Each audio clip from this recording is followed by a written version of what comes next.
السلام عليكم ورحمة الله وبركاته. الحمد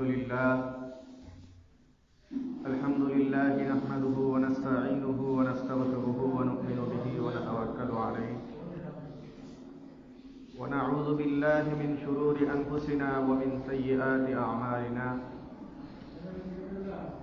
من يهده الله فلا مضل له ومن يضلله فلا هادي له. ونشهد أن لا إله إلا الله وحده لا شريك له. ونشهد أن سيدنا ومولانا محمدا عبده ورسوله صلى الله عليه وعلى آله وأصحابه وبارك وسلم. أما بعد فأعوذ بالله من الشيطان الرجيم. بسم الله الرحمن الرحيم. يا أيها الذين آمنوا ادخلوا في السلم كافة ولا تتبعوا خطوات الشيطان. وقال الله سبحانه وتعالى إن الدين عند الله الإسلام. وقال الله سبحانه وتعالى اليوم أكملت لكم دينكم وأتممت عليكم نعمتي ورضيت لكم الإسلام دينا. وقال رسول الله صلى الله عليه وسلم لا يؤمن أحدكم حتى يكون هواه تبعا لما جئت به أو كما قال النبي صلى الله عليه وسلم.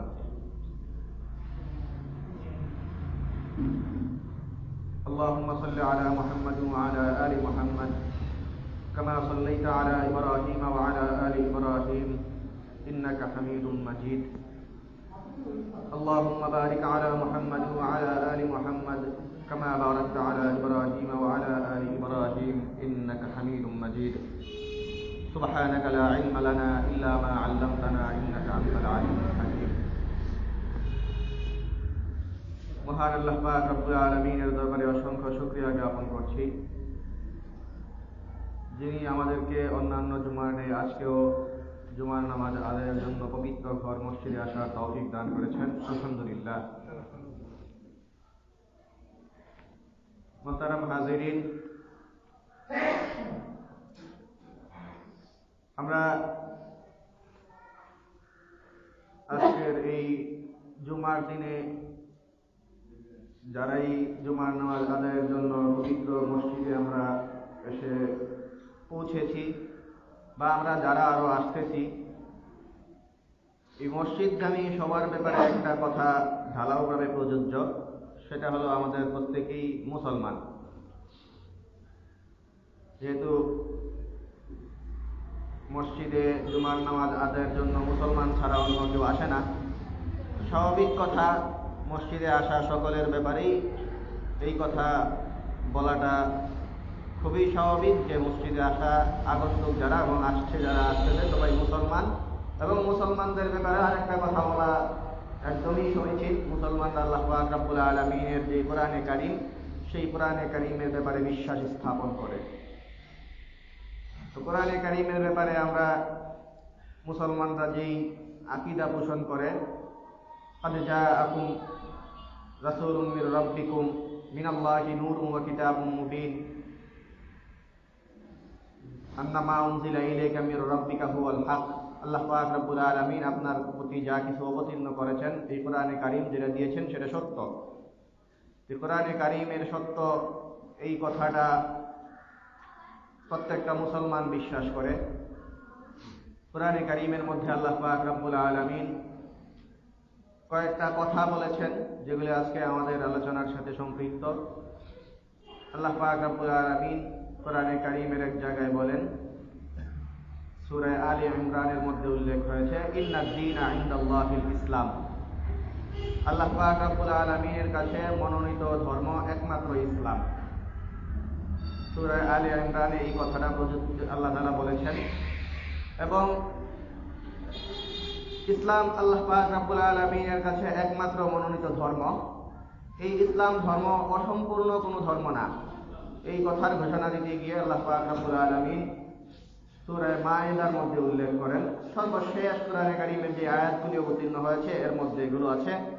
সূরা মায়েদার এই আয়াত হিজ্জাতুল বিদা, বিদায় হজরত নবী সাল্লাল্লাহু আলাইহি ওয়াসাল্লাম এর কাছে যে আয়াত অবতীর্ণ হয়েছিল, কোরআনে কারীমে আল্লাহ পাক রব্বুল আলামিন সূরা মায়েদায় এই কথাটি বলেন, আল-ইয়াওমা আকমালতু লাকুম দীনাকুম ওয়া আতমামতু আলাইকুম নি'মাতি ওয়া রাদিতু লাকুমুল ইসলাম দীনা। আজকের এই দিনে আকমালতু লাকুম দীনাকুম, তোমাদের এই যে ধর্ম, তোমাদের এই দিন, এটা তোমাদের কাছে আমি পরিপূর্ণ করে দিয়েছি। কোরআনে কারীমের অবতীর্ণ হওয়ার যে ধারাবাহিকতা আপনারা জানেন, দীর্ঘদিনে অবতীর্ণ হয়েছে, সুদীর্ঘ 23 বছর ব্যাপী। সময়ে সময়ে খণ্ড খণ্ড করে নবী সাল্লাল্লাহু আলাইহি ওয়াসাল্লামের উপরে অবতীর্ণ হয়েছে। তো সেই অবতীর্ণ হওয়ার সর্বশেষ ধাপে এসে আল্লাহ তাআলা বলছেন, আজকে তোমাদের দিনকে আমি পরিপূর্ণ করে দিয়েছি। তো এক জায়গায় আল্লাহ তাআলা বলছেন, আল্লাহ তাআলার কাছে ধর্ম বলতে একটাই আছে, মনোনীত ধর্মে আল্লাহ তাআলা, সেটা হলো ইসলাম। এবং নবী সাল্লাল্লাহু আলাইহি ওয়াসাল্লামের কাছে যে কোরআন অবতীর্ণ করেছেন, ধর্মীয় যে গ্রন্থ, সেই গ্রন্থের ব্যাপারে আল্লাহ তাআলা বলছেন, আজকে তোমাদের যেই দিন সেই দিনকে আমি পূর্ণ করে দিয়েছি। তো ধর্ম একমাত্র ইসলাম, আবার এই যে দিন, সেই দিনটা সাধারণ কোনো দিন না, পরিপূর্ণ একটা দিন।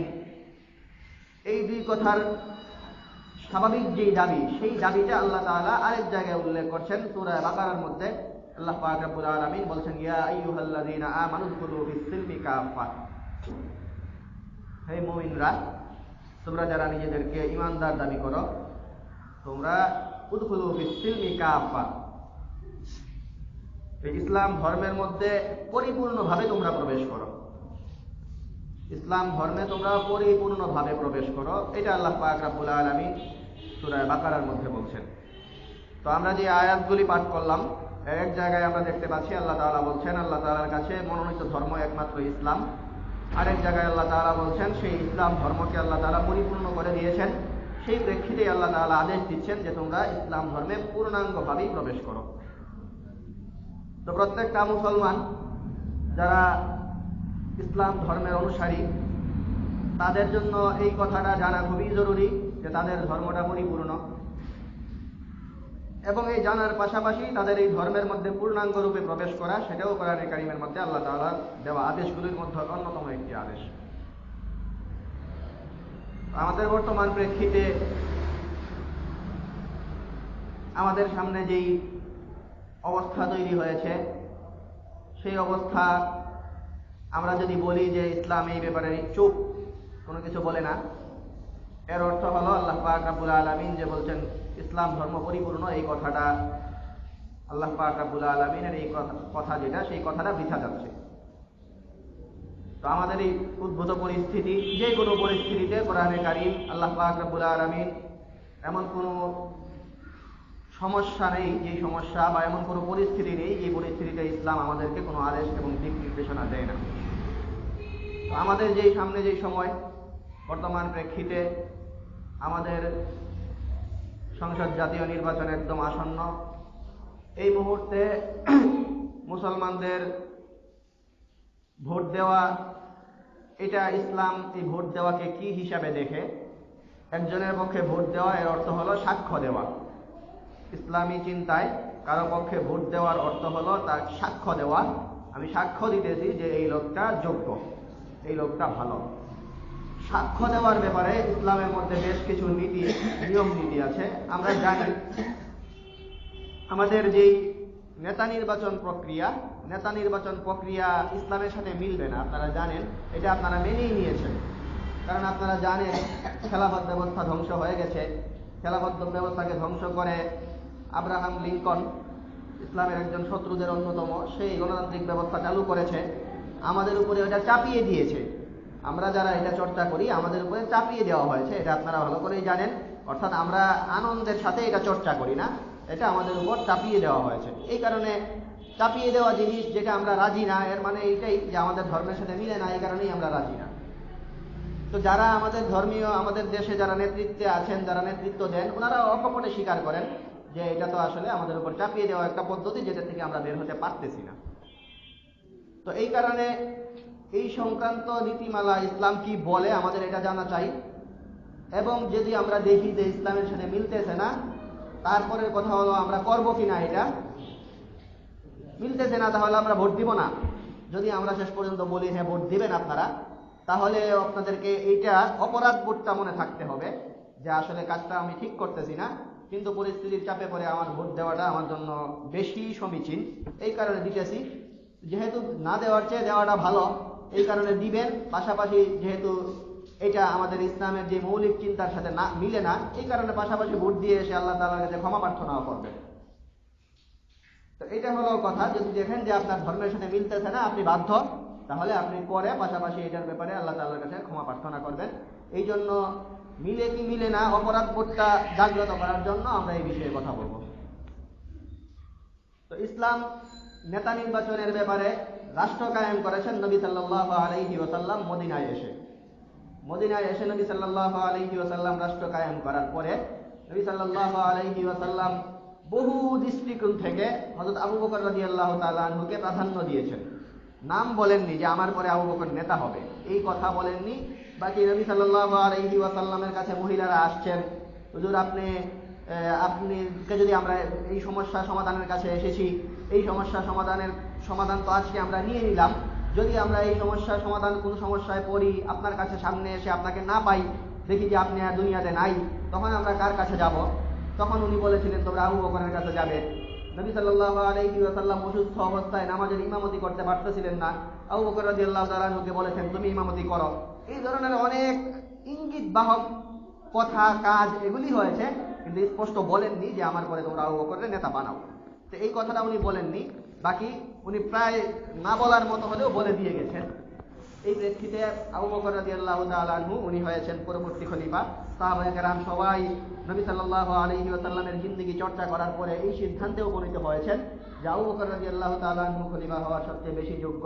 নবী সাল্লাল্লাহু আলাইহি ওয়াসাল্লাম ওনার কাজগুলি স্থলাভিষিক্তের ভিত্তিতে জীবদ্দশায় উনি আবু বকর রাদিয়াল্লাহু তাআলা আনহুকে দিয়ে অনেক কাজ করাতেন। এরপরে আসলো 23 হিজরিতে যখন উমর রাদিয়াল্লাহু তাআলা আনহুর ইন্তেকাল হয়। উমর রাদিয়াল্লাহু তাআলা আনহুর ইন্তেকালের সময়গুলো এগুলো আমাদের নেতা নির্বাচন পদ্ধতির জন্য সবচেয়ে বেশি সবক নেওয়ার একটা জায়গা। এটা উমর রাদিয়াল্লাহু তাআলা আনহুর জীবন শয়ান্নে এসে যখন উপনীত হলেন, তখন অনেক লোক উমর রাদিয়াল্লাহু তাআলা আনহুকে বলেছেন যে আমিরুল মুমিনিন, আপনি দেখেছেন আবু বকর রাদিয়াল্লাহু তাআলা আনহুকে মুসলমানরা খলিফা হিসেবে নিযুক্ত করেছে, কিন্তু এটা নিয়ে অনেক জল ঘোলা হয়েছে। অনেকে মানতে চাইছিল না, অনেকে বলতেছিল যে না, নেতা হবে কুরাইশদের থেকে, আনসারদের থেকে, কেউ বলেছিল মুহাজির থেকে। আনসাররা এক পর্যায়ে বলেছিল মুহাজিররা হিজরত করে মদিনায় আসার পরে তাদেরকে আমরা জায়গা দিয়েছি, থাকতে দিয়েছি, খেতে দিয়েছি, অনেক আমরা ইসলামের জন্য করেছি, এই জন্য আমাদের থেকে নেতা হবে। আবার কেউ বলেছিল না, ঘর বাড়ি ছেড়ে দিয়ে, সবকিছু ছেড়ে দিয়ে ইসলামের জন্য মুহাজির যারা তারা এখানে চলে এসেছেন।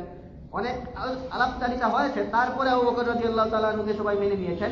কিন্তু এর আগে মোটামুটি অনেকটা সময় লেগেছে, কিছুটা জল গলা হয়েছে। এই কারণে উমর রাদিয়াল্লাহু তাআলা আনহুকে লোকজন বলছিলেন আপনি স্পষ্ট একটা নাম বলে যান, আপনার পরে কে হবে। তো উমর রাদিয়াল্লাহু তাআলা আনহু বলেছিলেন যে ইসলামের চিন্তাটা উনি তখন বলেছেন যে যদি আমি খলিফা নিযুক্ত করে যাই তাহলেও আমার ব্যাপারে তোমরা কোনো সমালোচনা করতে পারবে না আমার, কারণ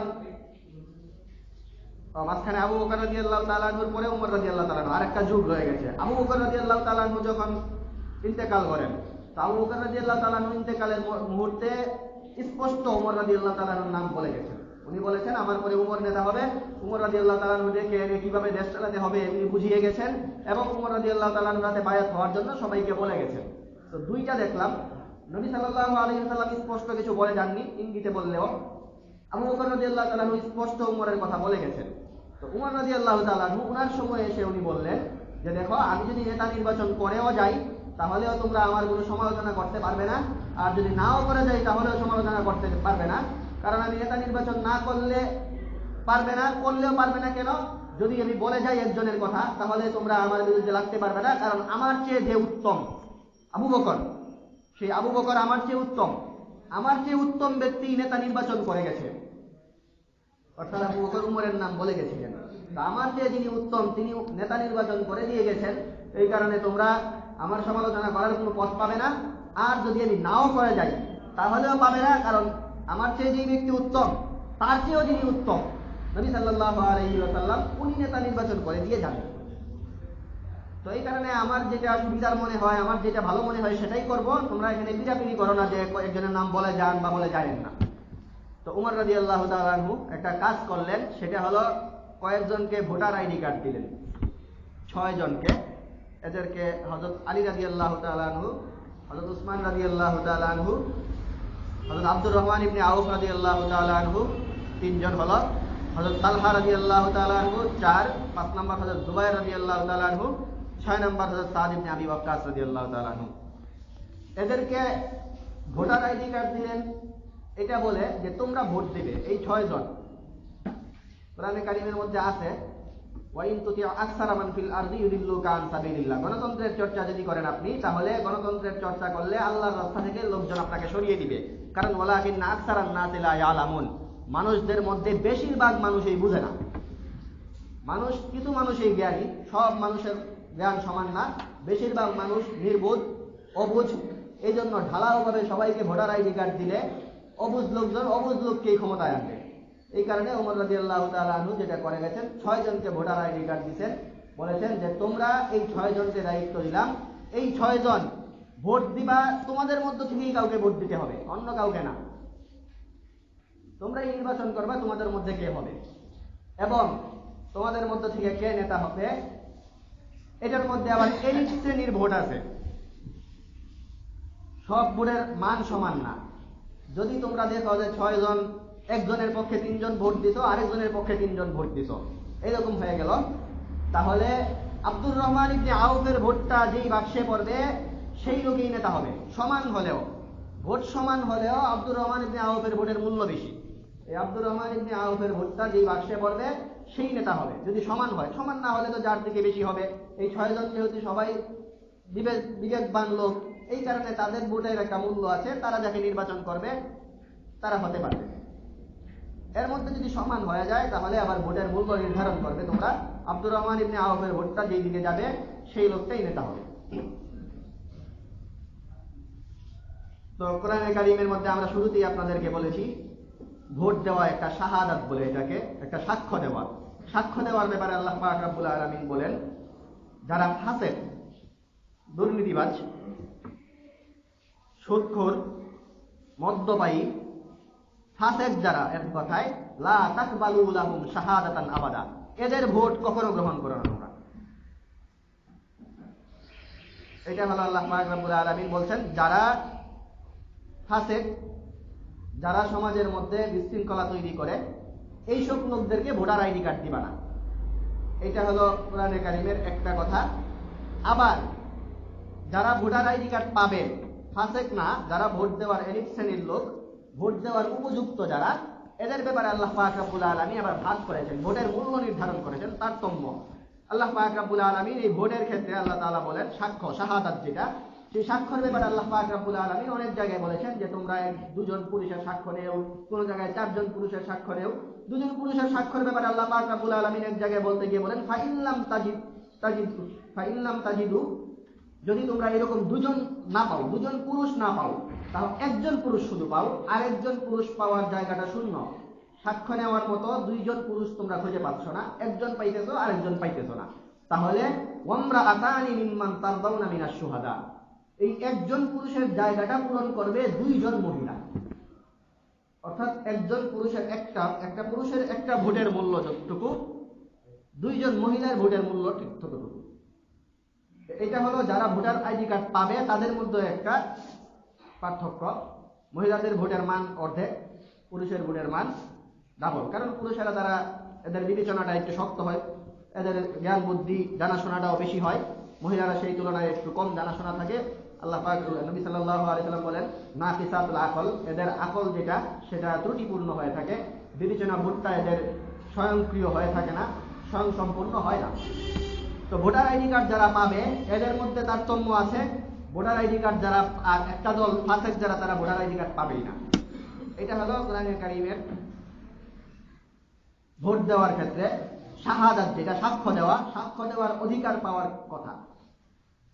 তো আমরা শুরুতেই বলেছি আপনারা জানবেন, শুধু আপনারা মিলাতে পারবেন না, আপনাদের সমাজের সাথে এগুলি মিলবে না, কারণ আপনাদের উপরে চাপিয়ে দেওয়া হচ্ছে অন্য একটা সিস্টেম। তো এই হলো যারা এই ভোটার আইডি কার্ড কারা পাবে, ভোটের মান কতটুকু হবে, এই হলো ইসলামের এই ব্যাপারে চিন্তাধারা। এবং এখন একটা কথা হইতে পারত যে আমরা যেহেতু আমাদের এই সমাজে ইসলামের ধারা, শুরুতেই আমরা বলেছি যে আল্লাহ তাআলা বলেছেন ইসলামের মধ্যে পরিপূর্ণ প্রবেশ করো, ইসলাম সব সমস্যার সমাধান দেয়। এই কারণে আপনারা এটা ভাবতে পারেন যে আমরা বয়কট করলাম, ভোট দিবই না, এই সিস্টেমে গিয়ে এই যেই সিস্টেম কোরআনের সাথে মিলে না, এই সিস্টেমের ভোট আমরা দিব না। তো এটা আমরা বলতে পারতাম, এই অনুমতি দিতে পারতাম, কিন্তু আমরা জানি যে আমাদের এই সিস্টেমটা এরকম না যে দেখলাম এলিট শ্রেণীর লোকজন ভোট দিতেছে না, তার মানে এই এলাকার লোকজন এই সিস্টেমের প্রতি খুশি না, ঠিক আছে এই সিস্টেম পাল্টে দিব, এই নির্বাচন বাদ, আবার নির্বাচন, এই ধরনের কোনো সিস্টেম নাই। আপনার ভোট না দেওয়ার দ্বারা কোনো লাভ নেই। আপনি যদি ভোট না দেন, আপনার ভোট ছাড়াই এই প্রক্রিয়াটা সম্পন্ন হয়ে যাবে। এই কারণে আপনি ভোট দিবেন না এটা বলে বসে থাকা, এটা কোনো সুন্দর কোনো সিদ্ধান্ত না। এই কারণে আমরা এটাই বলি আপনারা সবাই ভোট দিবেন। তো ভোট দিতে গিয়ে আরেকটা সমস্যা, কাকে ভোট দিব, এই সমস্যাটা আমরা সুরাহা করতে পারি না। এটা তো স্পষ্ট কোরআনে কারিমে ভোট দেওয়ার, সাক্ষ্য দেওয়া, সাক্ষ্যদানের যারা উপযুক্ত, আপনি সাক্ষ্য দিলেন, এর অর্থ হলো এই লোকটা যোগ্য। স্বাভাবিকভাবে যোগ্য যে, এই যোগ্য লোকের সাক্ষ্য দেওয়ার আগের কাজটাই আমরা করতে পারি না। দুর্ভাগ্যজনকভাবে আমাদের অনেক ভোটাররা, যদি আমরা জিজ্ঞেস করি আপনার এই আসন থেকে কয়জন নির্বাচন করছেন, দাঁড়িয়েছেন, প্রার্থী কয়জন, এই আওয়ামী লীগের প্রার্থীকে ওনার নাম বলতে পারবেন, বিএনপির প্রার্থীর নাম বলতে পারবেন, আর এক দুজন বলতে পারবেন, প্রার্থী নিয়েই চিনে না। এরা কি নির্বাচন করবে, কি যাচাই করবে, কে যোগ্য আর কে অযোগ্য আর কি ভোট দিবে, লোকজন প্রার্থীদেরকেই চিনে না। তো আপনি যদি ভোটার আইডি কার্ড পেয়ে থাকেন, আপনি যদি ভোট কেন্দ্রে যাওয়ার নিয়ত করে থাকেন, সব প্রার্থীর বায়োডাটা সংগ্রহ করতে হবে আপনাকে, সব প্রার্থীর ব্যাপারে আপনাকে জানাশোনা থাকতে হবে, সবার ব্যাপারে আপনাকে জানতে হবে, এরপরে আপনাকে এদের মধ্যে যোগ্য নির্বাচন করতে হবে। কিন্তু আমরা হুজুগে চলি, এই কারণে আমরা আসলে প্রার্থীকে সেটাই জানি না ভালো করে, এক দুইজন চিনি, সিদ্ধান্ত নিয়ে দিই এদের কাউকে আমরা ভোট দিব। যোগ্যতা যাচাইয়ের আগে আপনাকে জানতে হবে কারা দাঁড়াচ্ছে, কারা প্রার্থীটা সংগ্রহ করছে, এটা। তো এটা একটা একদম প্রথম পর্যায়ের কাজ এটা। এরপরে ভোট দেওয়া। ভোট কাকে দিবেন আমরা আগেই যেহেতু বলেছি যে এটা ইসলামের মূল গণ্ডির বাহিরের জিনিস, যারাই দাঁড়াবে এদের মধ্যেই সমস্যা থাকবে, যেই দলের যেই দাঁড়াবে তার মধ্যেই সমস্যা থাকবে। কারণ উনি যেহেতু এটা খেলাফতের নির্বাচন না, খেলাফতের নির্বাচন করলে এমন যোগ্য লোককেই দাঁড়াতে হতো যাদের কোনো ত্রুটি আপনি পাবেন না, যাদের মধ্যে আপনি যোগ্যতা নির্ণয় করাটা একদম সহজ।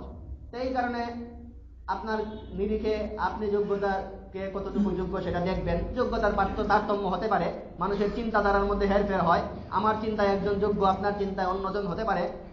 এটা যার কাছে যে যোগ্য তাকে আপনার ভোট দিতে হবে। আপনি আপনার বিবেচনা অনুযায়ী চলা, এটা আপনার জন্য জরুরি। আপনি একজনকে যোগ্য নির্বাচন করে আরেকজনকে দিয়েছেন, তখন আপনি আল্লাহ তাআলার কাছে জিজ্ঞাসাবাদের শিকার হবেন, আপনাকে জবাব দিতে হবে। আপনার কাছে আপনার বিবেচনায় কোনো হুজুগে না চড়ে প্রচারণা অথবা কে কিভাবে আছে, কার উপরে যে এক দলের উপরে নির্যাতন করা হচ্ছে তাকে দিলাম, নির্যাতন এটা কোনো যোগ্যতা না, বা আরেক দলের প্রচারণা বেশি তাকে দিলাম প্রচারণা, এটাও কোনো যোগ্যতা না। ব্যক্তি হিসাবে আপনি শনাক্ত করবেন কোন ব্যক্তির যোগ্যতা কোনটা, সেটা ঠিক করে আপনাকে ভোট দিতে হবে। এরপরে আরেকটা বিষয়, যেখানে আমাদের সমাজের এই ভোটে আমরা আগেই বলেছি যে এটা যেহেতু একটা অপ্রতুল, এখানে ইসলামের মূল দিক থেকে সরে আসা একটা সিদ্ধান্ত এটা, এই কারণে এখানে ইসলাম বহির্ভূত অনেক কাজ হয়, কিন্তু আপনারা এর মধ্যে জড়াবেন না। আপনারা জানেন ভোট এই সমাজে এই গণতান্ত্রিক পদ্ধতির এই যে চর্চা হয়, এখানে ভোট কেনা বেচা হয়। এই কারণে এটা আরেকটা জায়গা যেখানে ঘুষের মাসআলা আপনারা জানেন ভালো করে। আল্লাহ পাক রব্বুল আলামিন লানত করেছেন, অভিশাপ করেছেন আর রাশি ওয়াল মুরতাশি, যেই প্রার্থী মানুষকে ঘুষ দেয় তাকেও, আর যেই ভোটার ঘুষ নেয় তার, এই দুইজনের উপরে আল্লাহ পাক রব্বুল আলামিনের অভিশাপ। এই কারণে এটা আমাদের এই সমাজে ভোট কেনা বেচা এটা খুব একটা স্বাভাবিক রেওয়াজ। আমরা আশা করি আপনারা কেউ এই ধরনের খারাপ কাজে জড়াবেন না। আপনার দায়িত্ব যেটা, আপনি ভোটারদের মধ্যে যারা প্রার্থীদের মধ্যে যোগ্য প্রার্থী নির্বাচন করবেন, সেই প্রার্থীকে আপনি অবশ্যই ভোট দেবেন। আপনি কারো প্ররোচনায়, কারো টাকা খেয়ে এগুলি করবেন না। টাকা খেয়ে যদি এটা করেন, তাহলে আপনি আপনার যে শাহাদাত, আপনার যে ভোটার আইডি কার্ডের যে দাবি, সেই দাবির সাথে গাদ্দারি করলেন। কোরআনে কারীমের মধ্যে যেই সব লোকদেরকে ভোটার আইডি কার্ড দিতে না করা হয়েছে, তাদের দলভুক্ত হয়ে গেলেন আপনি। লা তাকবালু লাহুম শাহাদাতান আবাদা, যাদের ভোট কখনো গ্রহণই করা হবে না, এই সুদ নেওয়া, ঘুষ নেওয়া দেওয়া এগুলি যারা করে, তাদের ভোট দেওয়ার অধিকারই নেই কোরআনের দৃষ্টিতে। এই কারণে কাকে ভোট দেবেন এটা আপনার বিবেচনার কাছে, আপনি চিন্তা করবেন এবং ব্যক্তি হিসাবে দিবেন। এমনও হতে পারে যে সরকার প্রধানের মধ্যে এমন হইতে পারে যে পার্থক্য আছে, কিন্তু আমার এলাকার ব্যক্তি হিসেবে এই এলাকার লোককে আপনি দেশটি হিসেবে ভোট দিচ্ছেন না, আপনি এলাকার ভোট দিচ্ছেন। এই কারণে এলাকার বিবেচনা কেউ করতে পারেন, দেশের বিবেচনা কারো কাছে মূল মনে হলে সেটাও করতে পারেন। এরপরে আপনি সবচেয়ে গুরুত্বপূর্ণ যেটা, এটা হলো আন্দাজি ভোট দেবেন না, প্রার্থীদের ব্যাপারে জানবেন। আর একটা হলো কারো ব্যাপারে, কারো কোনো প্রার্থীর কাছ থেকে ঘুষ দিবেন না। এই বিষয়গুলো বিবেচনায় রেখে ভোট দেওয়া, যেহেতু এটা ইসলামের মৌলিক কোনো সিস্টেমে পড়ে না, এই কারণে নাম ধরে বলাটা এটা কোনো সুযোগই নাই এখানে যে আপনি এই প্রার্থীকে ভোট দেবেন বা এই প্রার্থীকে। যোগ্যতার পার্থক্য, মাপকাঠি এগুলি মানুষ ভেদে এক একজনের চিন্তা এক এক রকম হতে পারে। প্রত্যেকেই নিজের বিবেচনা অনুযায়ী ভোট দেবেন যাকে ভালো মনে হয়। আল্লাহ পাক রব্বুল আলামিন আমাদের এই যাদেরকে ভোটার আইডি কার্ড দিয়েছেন, সেই আইডি কার্ডের মান রক্ষা করার তৌফিক দান করুন। কোরআনে কারীমের মধ্যে যেই শাহাদাতের যেই মাসআলাগুলো, যে চিন্তাধারাগুলো উল্লেখ করা হয়েছে, সেই অনুযায়ী আমাদেরকে আমল করার তৌফিক দান করুন। আল্লাহ পাক রব্বুল আলামিন আমাদের এই দেশের মধ্যে যে অরাজকতার পরিস্থিতি, সেই পরিস্থিতিকে শান্ত করুন।